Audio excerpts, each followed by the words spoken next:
Thank you. Hello, everybody. Let me try to share my screen.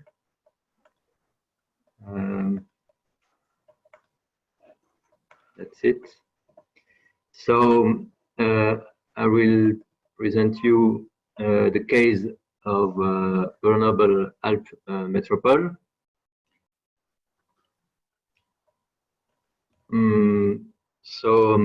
Just to show you where Grenoble is located, so in southeast of France, in the middle of the French Alps, and you can see in yellow the area of the metropolitan area.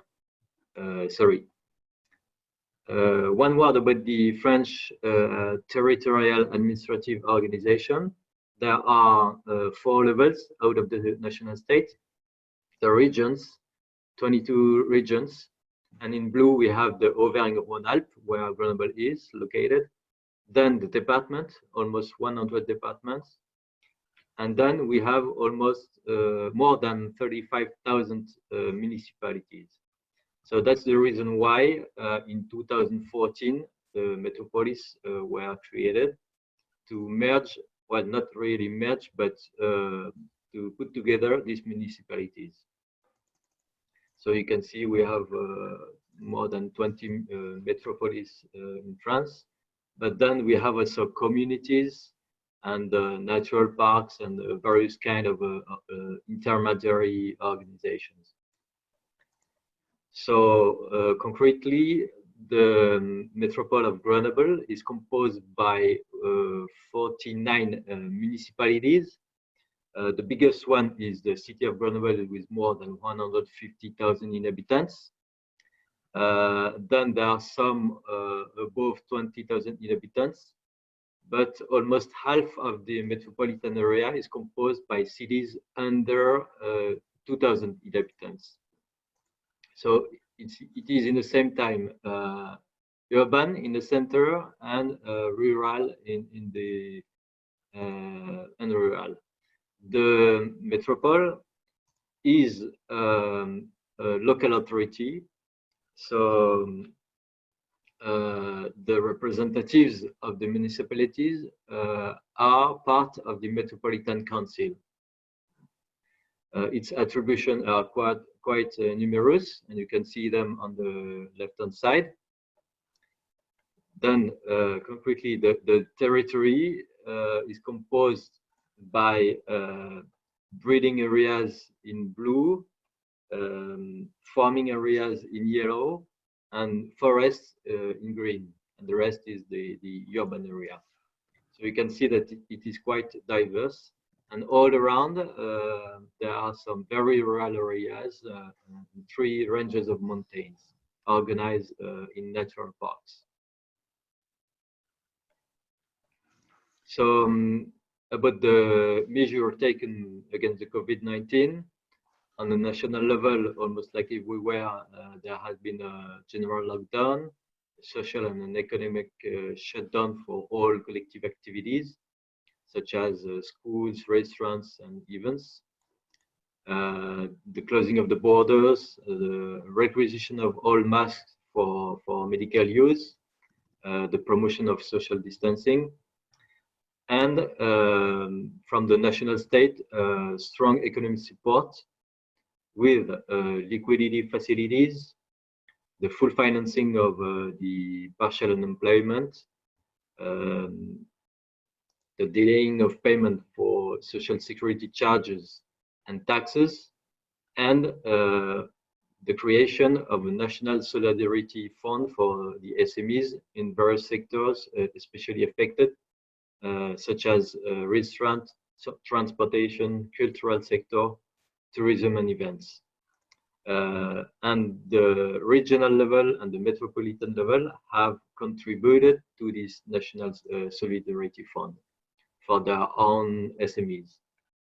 So you can see at the regional level, there has been a suspension of the payments and the rents, the creation of a 0% interest loan, and of course, this contribution to the National Solidarity Fund. on the metropolitan level, with the participation of the municipalities and the local stakeholder, we will see it later, there has been a suspension of the tourist and road taxes and also of the rents for the shops. The support for the cancelled events has been maintained, and there has been also liquidity facilities. More especially for the rural areas, there has been on-demand transport service created for the rural areas. The food markets have continued by derogation with some special regulations.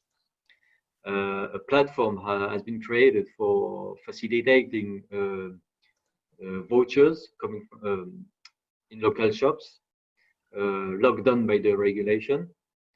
And another platform has been created to connect the local producers to the supermarkets.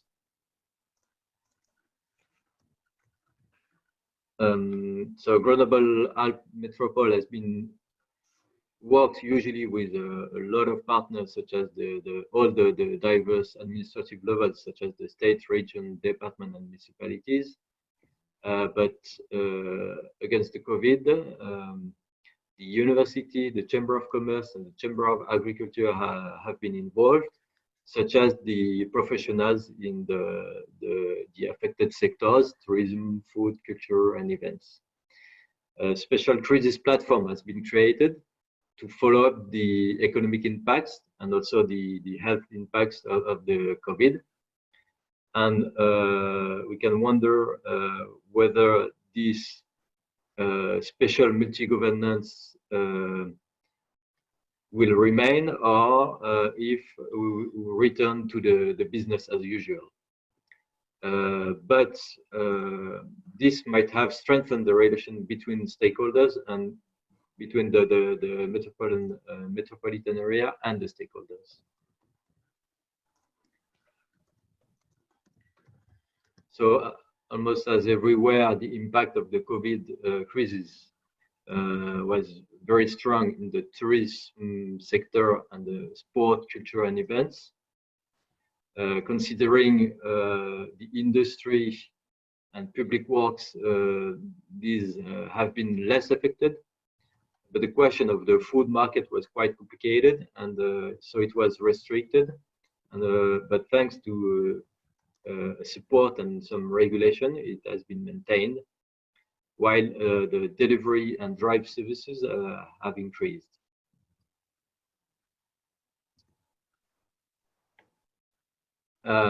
Some previous policies linked with the rural maybe have contributed to a better preparation, with a previous multi-level governance and partnerships with stakeholders in various sectors.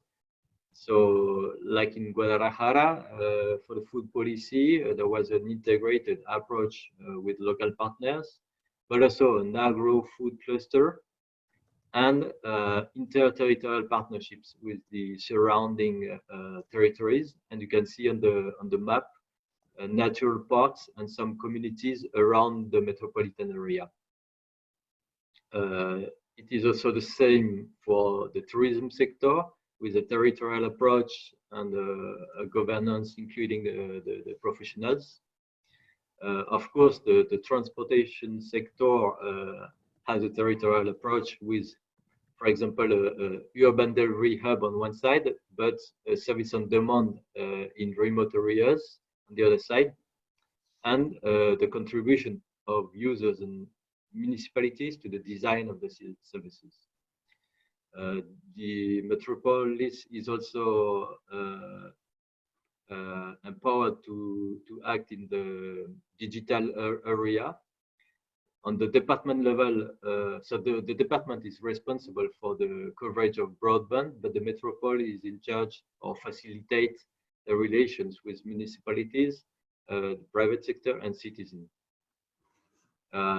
So we can wonder whether there will be an acceleration of these changes during or after the COVID-19 crisis, and these changes toward a more greener and local economy with a stronger multi-level governance. And actually, discussions are currently taken by our authorities about the creation of a conference on the revitalization of mountain tourism, which has been strongly affected. So with all the stakeholders, they are discussing also a plan to support the productive investment, fostering especially local and green production and consumption, and a plan to support the innovation, fostering the relocation of activities, because the high-tech sector is very strong in Grenoble, and the economic development policy has always been to support innovation. But here, the idea is to foster more on the relocation of activities. Thank you.